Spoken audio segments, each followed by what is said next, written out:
Gracias por estar de nuevo con Polos Opuestos. Seguimos con la ronda de entrevistas a los candidatos a la alcaldía de Bogotá. Ya por aquí ha pasado Rafael Pardo, Francisco Santos, Clara López, y hoy le corresponde a Carlos Vicente de Rú, candidato de los Verdes. Tengo que hacer una aclaración para empezar. Carlos Vicente es mi amigo, fue compañero mío de universidad. Ahora que cuente, solamente hasta tercero, ¿no? Hasta tercero, sí. Después fue vicepresidente mío de crédito de la Corporación de Ahorro y Vivienda Colmena. O sea que toca decir eso por si me ven simpatía, advertirlo. Carlos Vicente, yo cuando fui compañera suya de universidad, antes de que lo echara el padre Giraldo, siempre le vi vocación política. Pero ¿de dónde nace esa vocación suya por el servicio, por la política? Pues quizás desde mi familia, ¿no? Mis papás eran personas muy volcadas hacia el trabajo, por la gente pobre, básicamente, con su concepción de caridad cristiana.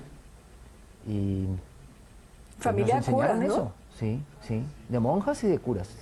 Usted es hermano del padre Francisco de Rú, Sí, que es el provincial de los jesuitas. Ya no es el provincial, pero estuvo 6 años de provincial, sí. Ah, ya no es. Ya no, ya se le venció el periodo, allá sí no hay reelección. Los jesuitas hacen la reforma antes de cuando conviene, ¿no? ¿Y a usted le gusta el Papa que tenemos hoy en día? Sí, me parece una persona muy abierta a las realidades sociales, a las realidades humanas. Me parece un hombre interesante y que está llevando a la iglesia por un camino de apertura, bueno, al mundo moderno.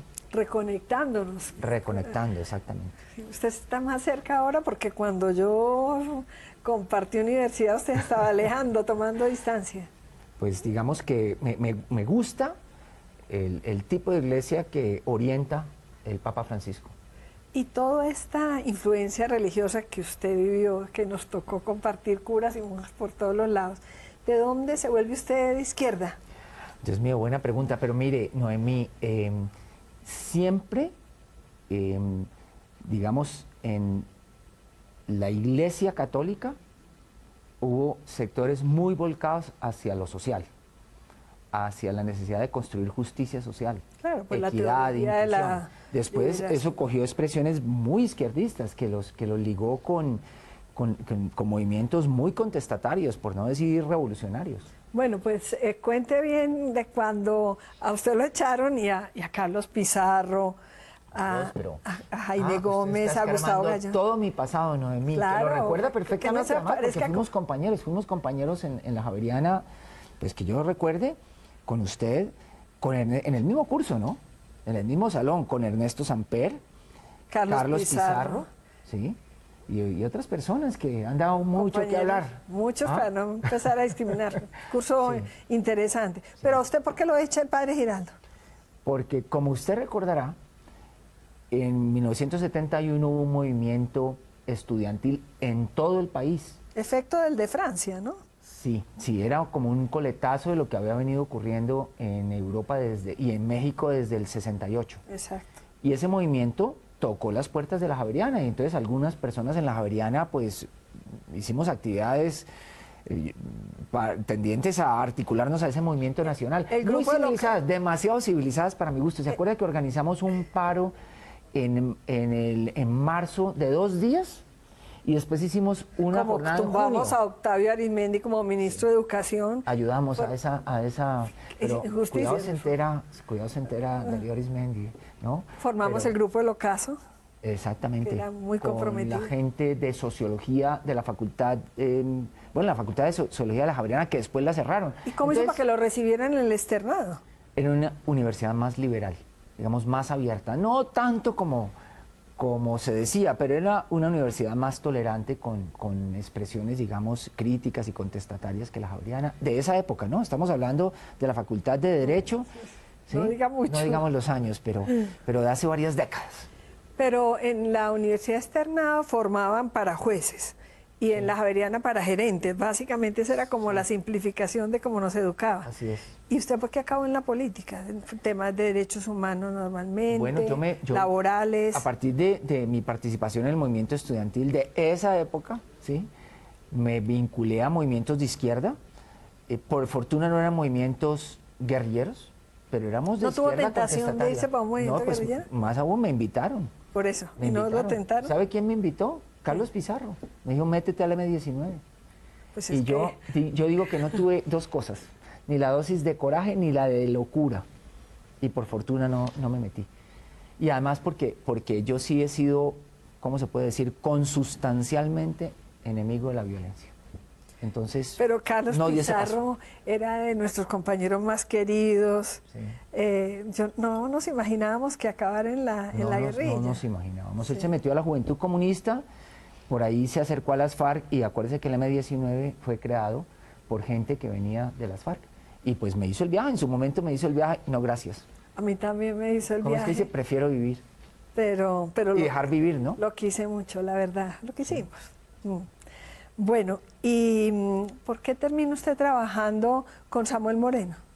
Dios mío, la verdad es que no terminé trabajando con Samuel Moreno. Mire, Noemí, yo me distancié de las organizaciones políticas de izquierda cuando estaba cumpliendo, ¿qué?, unos 30 años, porque eran muy dogmáticas, estaban muy ligadas a discursos y visiones como muy teóricas, no se conectaban con la realidad del país, el tipo de izquierda en la que yo había estado, que era una izquierda académica, universitaria, etc. Y me despegué de eso y me volví a meter a la política cuando surgió el Polo. Yo nunca me sentí cómodo con los partidos tradicionales, a pesar de venir de una familia sumamente conservadora. Me parece que eran responsables esos partidos pues de los problemas del país, básicamente de la desigualdad, de la falta de inclusión. Pero ¿a usted le parece que Entonces, la oportunidad que ha tenido la izquierda con Samuel, que era del Polo, no, la ha desaprovechado, con Petro, por supuesto que la ha con Lucho, desaprovechado. la Pero cuando surge un partido que al parecer iba a ser un partido grande, serio, sin violencia, que parecía tener la capacidad de transformar este país como es el Polo, yo ya era mayorcito, me ilusioné muchísimo y me metí a tratar de construir el Polo. Pero usted había estado en una plataforma ciudadana antes. Antes sí, con unos amigos creamos un movimiento que se llamó, pues más que un movimiento, fue una dinámica que acompañó a la Asamblea Nacional Constituyente y que se llamó Viva la Ciudadanía. Pero digamos, ese fue un interregno en la política.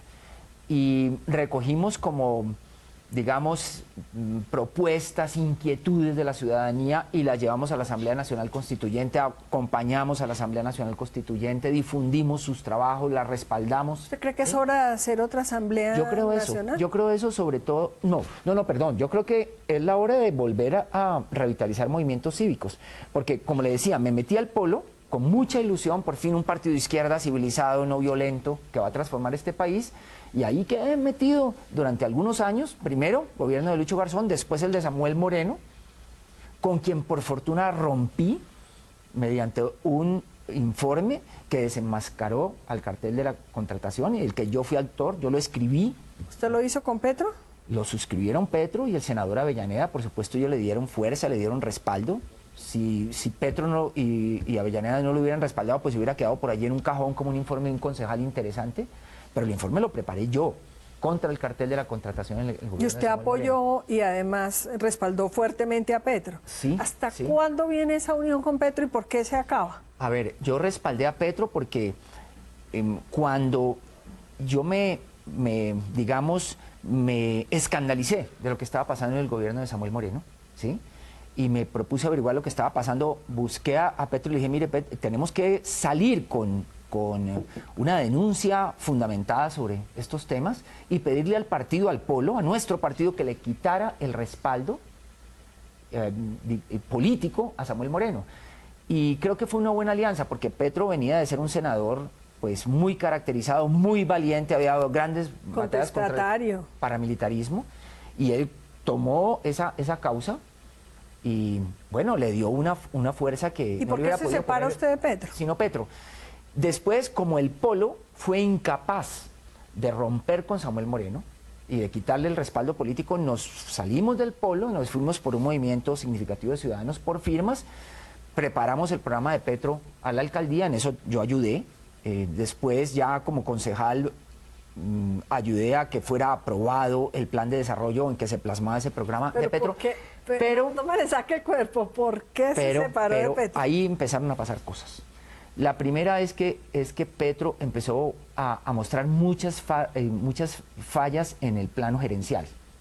Empezó a mostrarse como un mal administrador, un hombre comprometido con la igualdad social, amigo de promover grandes programas de justicia e inclusión social, pero muy mal gerente, muy mal gerente. ¿Y cómo saben los bogotanos y cómo sabe la gente que usted es buen gerente, que le garantiza una buena administración? Tengo que echar para atrás a la hoja de vida que yo fui, recordémosle a la audiencia, fui su vicepresidente de crédito cuando usted era presidenta de la Corporación de Ahorro y Vivienda Colmena. ¿Sí? Fue muy buen administrador, la verdad, espectacular en materia de vivienda social. Era juiciosito, trabajador le ayudé Noemí a algo que era su obsesión, que era llevar crédito hacia los sectores populares, porque usted tenía una preocupación, captábamos ahorro, en esa Corporación de Ahorro y Vivienda captábamos ahorro, usted tuvo la idea de llevar oficinas a los barrios populares. Por primera vez que no se llevaba. Y ese ahorro se utilizaba, las corporaciones que lo hacían lo utilizaban para construir vivienda en los barrios altos.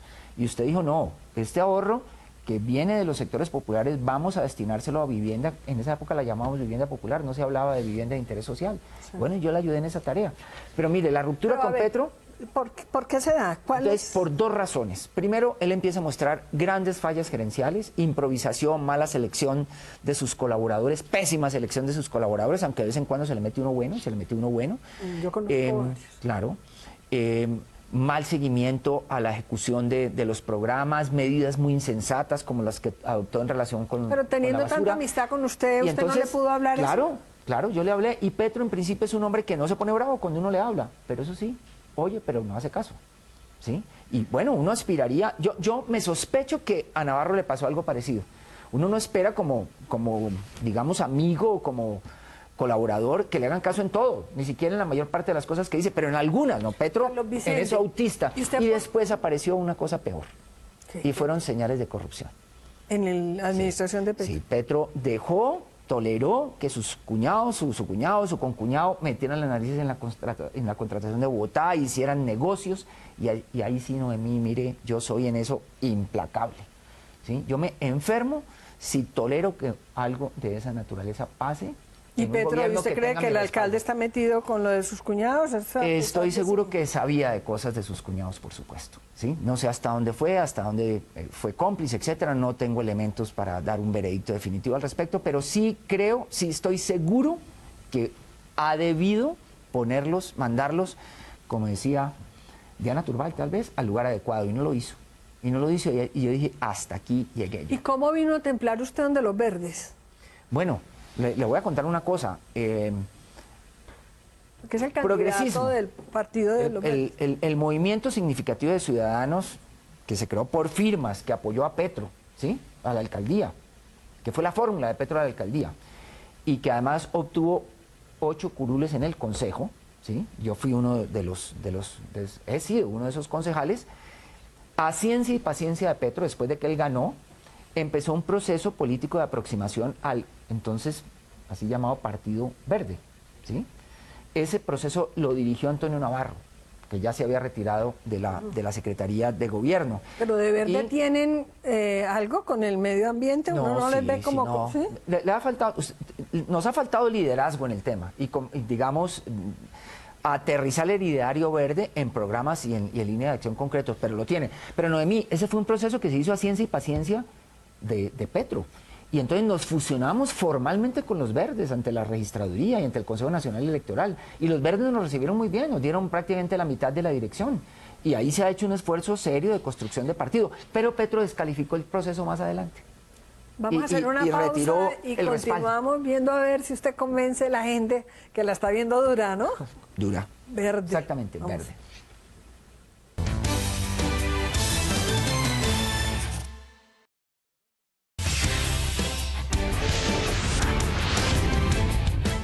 Carlos Vicente, incluso con sus competidores para la alcaldía de Bogotá, oye uno hablar bien de usted a todo el mundo, a los de la cultura, a los de la administración, a los que estudian los temas de movilidad, como que le cae bien, es monedita de oro de todo el mundo, pero ¿por qué le va tan mal en las encuestas y cómo piensa usted que puede remontar y que hay posibilidades de ganar?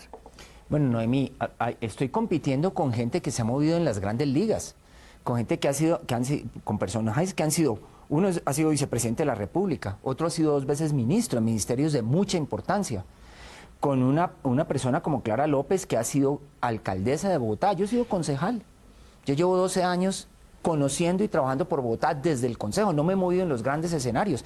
Y bueno, eso da, como dicen los mercadotecnistas, posicionamiento frente a la población. Ahora, tengo una ventaja, y es que si bien no me conoce sino un 20-25% de la población, la gente que me conoce tiene una imagen positiva mucho más grande que la que está representada por quienes tienen de mí una imagen negativa, ¿sí? Y eso es atípico en un político. Entonces tengo un mundo por ganar, si soy activo, ¿sí? Y si mi partido, como lo está haciendo, me respalda para sacar adelante la candidatura. ¿Pero cuál es la estrategia que lo puede remontar? Es decir, ¿usted piensa distinto que los demás en algo? ¿En qué se diferencia usted de los otros? Pero por supuesto, yo creo que los verdes, y mi caso como candidato, representamos en primer lugar una alternativa a los partidos tradicionales, que son, como lo dijo usted en su campaña tal vez del 98, ¿sí? Más de lo mismo. Ojo, los partidos tradicionales han sido responsables en Bogotá de, digamos, el mantenimiento de una situación de inclusión, de desigualdad social, ¿sí? De no resolución de unos problemas estructurales de la ciudad. Pero la gente también tiene una desilusión de la izquierda muy grande. Y también representan algo diferente a la izquierda, ¿sí?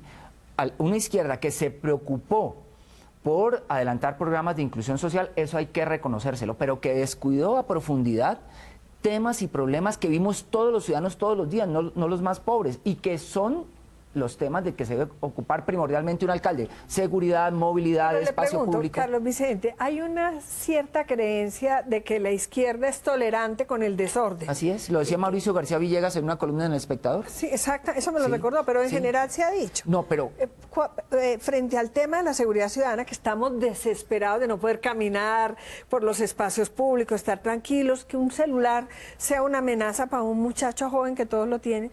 ¿Usted cómo piensa enfrentar? ¿Y sabe quiénes sufren más los problemas de seguridad, Noemí? Los pobres. Claro. Los pobres. Para las personas de recursos, pues es un problema la inseguridad, pero para los pobres es una tragedia cotidiana en sus barrios, en sus espacios. ¿Pero cómo va a enfrentar ese problema?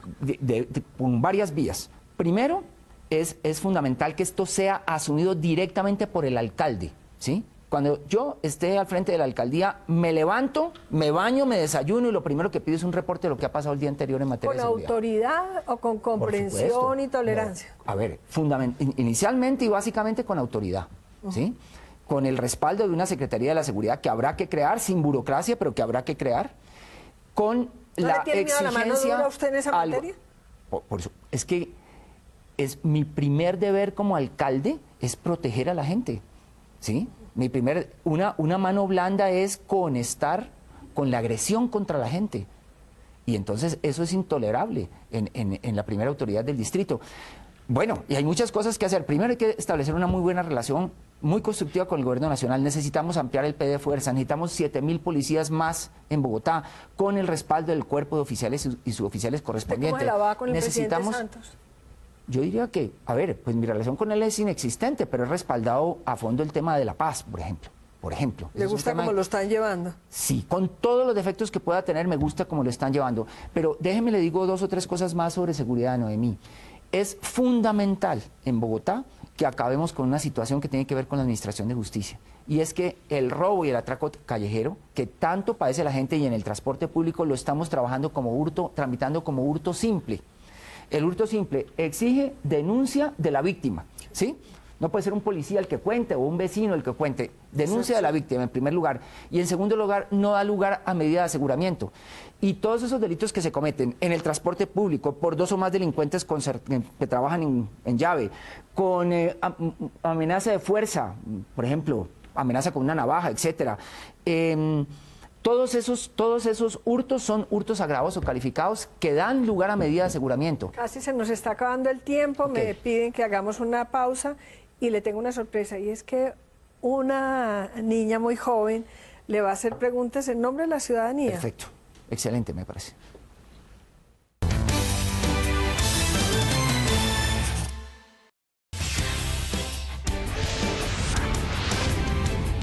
Carlos Vicente, usted estaba terminando y nos quedan muy poquitos minutos.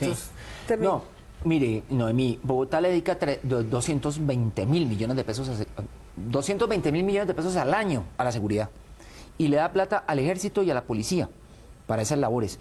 Tiene que celebrar un convenio con Fiscalía, ¿sí? Aumentar su presupuesto de seguridad y celebrar ese convenio para que tengamos fiscales dedicados al delito callejero y para que los fiscales no suelten a los delincuentes tramitando como hurto simple lo que es un hurto agravado que sí da lugar a medida de aseguramiento. No a la impunidad. No a la impunidad. Bueno, ¿usted qué quisiera preguntarle al candidato de RU? Bueno, doctor, con base en su conocimiento y experiencia sobre este tema de los derechos humanos, yo quisiera saber qué política pública implementaría prioritaria con este enfoque de derechos humanos y hacia qué población la dirigiría. Bueno, yo en eso continuaría básicamente buenos programas que ha tenido esta administración. Esta administración que tiene muchos defectos ha tenido algunos aciertos y unos de esos aciertos tienen que ver con sus políticas para las minorías que están en situación de vulnerabilidad, para las poblaciones en situación de vulnerabilidad. Ha hecho un gran esfuerzo en relación con las víctimas del conflicto armado, ha multiplicado los recursos para atender a esta población con muchos problemas de gerencia. O sea, yo mantendría esa línea de una inversión alta para atender a esas poblaciones, pero haciendo una revolución en materia gerencial. Es que usted está hablando con una experta en derechos humanos, una abogada, la doctora Catalina Granados, ¿no? Sí, de la Universidad Libre. Sí, señora. A ver, otra pregunta. Bueno, ahorita las mujeres estamos viviendo un tema muy lamentable que es la violencia sexual, física.